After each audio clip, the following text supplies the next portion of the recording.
Trish and welcome to lesson 3 of the Quick Start Guide to Sewing. Today is all about the zigzag stitch. There's two main reasons we would want to use a zigzag stitch. The first is we might have sewn a woven garment and we want the zigzag edge to tidy up the raw edges of our fabric if we don't have a serger overlocker. And the second reason is we might be wanting to sew a knit garment together, a jersey garment, and we want to make sure our seams have some give in them. We can't sew a jersey or a knit garment together with a straight stitch because the stitch doesn't have enough give. When you went to pull that garment on maybe over your head, you would find that the seams would snap. So we need to learn about zigzag stitches and which zigzag stitch is appropriate for our garment type. So let's have a little closer look at our machine and let's start with finishing the edges of a woven garment. The first thing I'm going to do is turn my machine on. Let's look at our control panel here. I want a zigzag stitch, so for me this is number 7. As you can tell, there's a number of different zigzag stitches. But if you have an older machine or a machine with a dial, you may only have one choice of zigzag. So this is the zigzag stitch we want. Now my machine tells me to put mine on number 7, so I just scroll across until I find the correct zigzag stitch. Now when we're sewing a straight seam in lesson 2, we learnt that our stitch length was 2.5 and our stitch width was 0. That's because we want to move forwards. Now with a zigzag, not only do we want to move forwards, but we also want to move side to side.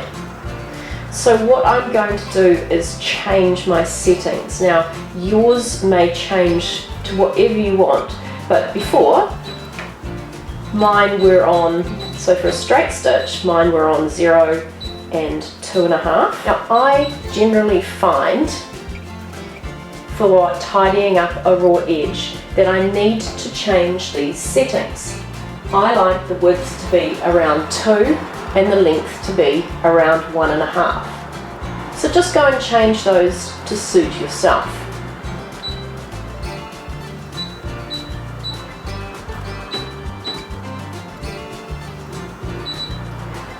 So what that means is 1.5 millimeters side to side. So it's not going as much, but it's going more than, so it's going out. I find these really good settings for a zigzag.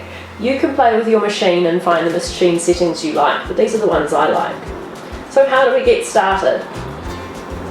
Take your fabric and place that underneath the presser foot and drop your presser foot down gently. When we're sewing a zigzag, we want to make sure, because the needle's moving side to side, when the needle is on the most right hand side, we want it just in from the raw edge. If you had an exceptionally large seam allowance, you could sew it well in and cut away the excess. But if we try and make sure that the stitch on the right is just in from the edge, you really won't have any problems and you won't need all that cutting. So we're going to start at the same position that we started in lesson 2, so we want to come in from the raw edge. Never start off the side of your fabric. And as we sew, we don't want to be looking at the needle, we want to be looking at the placement of the fabric. So it's a good idea to start by rotating your hand wheel, your flywheel towards you, and making sure that your needle goes down just in from the edge of the fabric. And if you're concerned, you could do a whole rotation and just make sure that the other side is in the correct position. There's no real need to back tack, but it's probably a good idea that you get in the habit of it. It will lock your stitches. So stitch forward 3, and then back 3, and then stitch all the way to the end and repeat.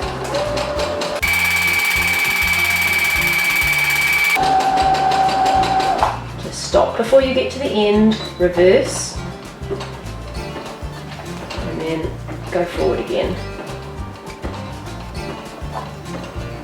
Make sure your needle is up at the highest point, lift your presser foot and cut your threads off. Now my machine has an automatic cutter for me to do that with. And this is how your zigzag will look, and your seams will be secured from fraying. So don't forget to do quality control and trim stray threads as you go. And of course consult your manual and have a play with your settings with stitch widths and stitch lengths, and you'll find something that really suits you with regards to tidying the raw edges of your fabric. As you get more proficient with your sewing, you'll probably want to move on to buying what's called an overlocking machine, and some people call it a serger. So it's called an overlocker because it is an overlock stitch, and some machines do have stitches that mimic the look of an overlocker you can use, but an overlocker is really tidy and it's really great for finishing and giving a professional finish to your garments. So if you were sewing a woven fabric and wanting to find an alternative to the zigzag, you would use 3 threads on your serger overlocker. We're now going to move on to knit fabrics and using a zigzag with knit fabrics. So let's talk about sewing knit garments together. Knit fabric by its nature has the stretch built in. It will either be horizontal or vertical or both, and I'm not going to go into great details of that now. But the main thing you need to be aware of with knit fabrics is that the fabric doesn't fray because of the way it's been manufactured. However, just like wearing a pair of stockings, your fabric can ladder. It can create a ladder just like you would with a pair of pantyhose. So we don't have to worry so much about fraying, we have to worry about putting a hole in our fabric as we sew. So when we're sewing stretch garments together, you must make sure you change your needle out for what's called a ball needle, and the pins you use need to be ball head pins as well. So now you're wondering, what do I mean? Well, the needles for general sewing are called sharps needles. They have a sharp point. They will pierce your fabric, which is fine for wovens. But when we're sewing knits, we need a ball head. The ball will push those yarns, those fibres aside and go down between them, whereas a sharps needle will pierce the yarn and could cause a ladder. A ball needle won't. So the first thing you need to be aware of if you want to sew knit garments is that you need to put a stretch or ball needle into your machine. And just go back and refer to lesson 1 if you want help on replacing your needle. To sew jersey fabrics together, essentially what we want is a straight stitch, but with a little bit of give in it. And we need that give so that when the stretch happens, that the threads don't snap. So what we do is we set our stitch length on 2.5, which is what we had it for our woven fabrics, and we set our stitch width on 0.5. So that's just a small amount of sideways movement. When the garment's being worn, this stretch stitch, this zigzag, would actually look like a straight stitch because there's so little movement.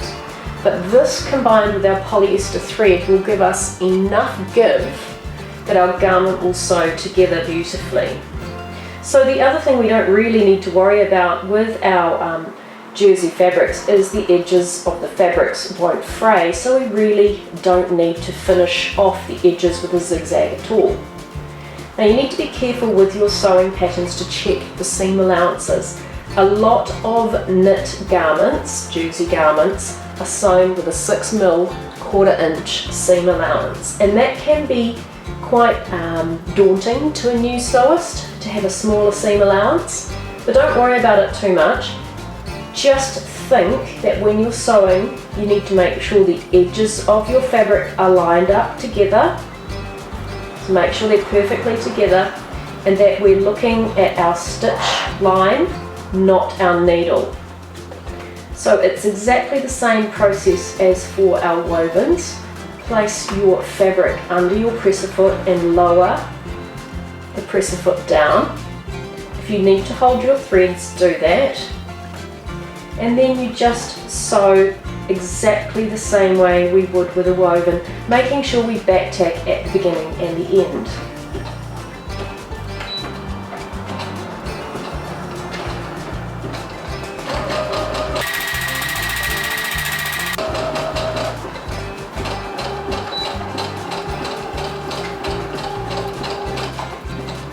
When you're finished, make sure your needle is in the up position and you lift your presser foot lever and you pull that away to the back and snip your threads off.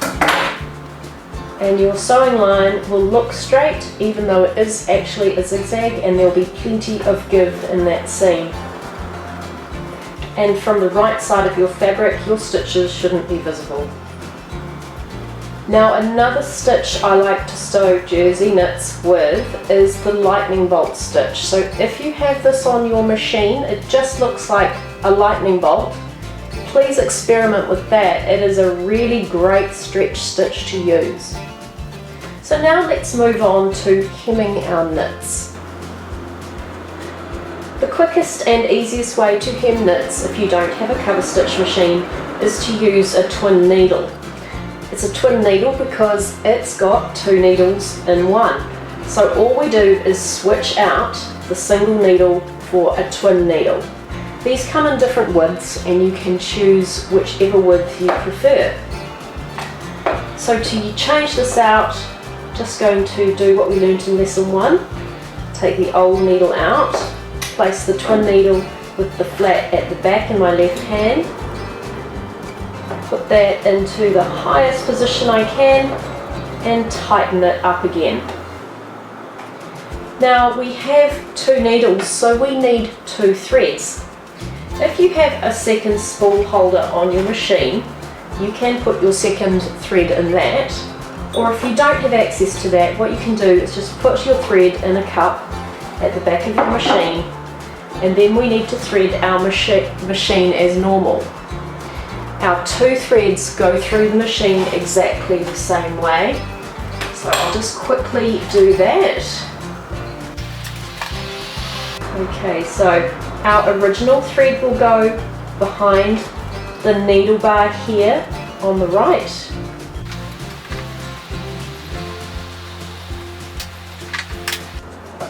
And under, and our second thread will go behind the needle bar and go to the needle on the left.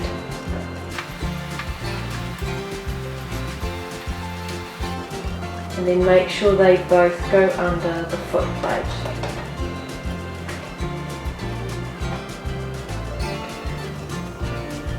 Now we need to set our machine up for twin needle work. I should also mention, when you're buying your twin needles, make sure they have ball heads as well. So when you're comfortable that those twin needles are threaded correctly, now you'll need to consult your manual as to how to set your machine up. Now my machine tells me to use a straight stitch when I'm using a twin needle. So I'm going to go back and select stitch 1, but it does tell me I need to go in and select that there are two needles. So I'm just going to go here and select the double needle. What this will do is it will give you a straight stitch on top of your fabric and a zigzag underneath. Now each machine is different, but have a look at that. So my machine, it's a straight stitch, and select the two needle option. So when we stitch with a twin needle, we sew from the right side of our fabric.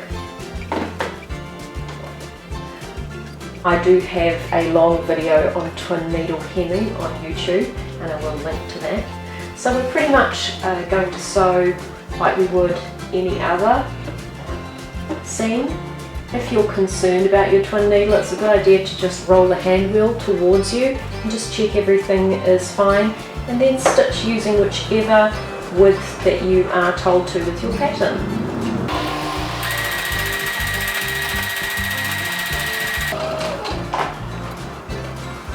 When you're finished, make sure the needles are in their highest position. Lift your presser foot, pull your work away and trim the threads off. Now one thing when I'm working with a twin needle, I have left this on 2.5, but my personal preference is to increase that to 3. Twin needles come in various widths, 2, 3 and 4 are common. It refers to the millimetres between the needles, so 2 millimetres, 3 millimetres and 4 millimetres. So I would tend to use a 4 millimetre for a hoodie or something like that for a hem, and a 2 millimetre would be more something like baby clothes hemming. So thanks for joining me here today for lesson 3 all about zigzag. If you like what you see, please hit the subscribe button for more content.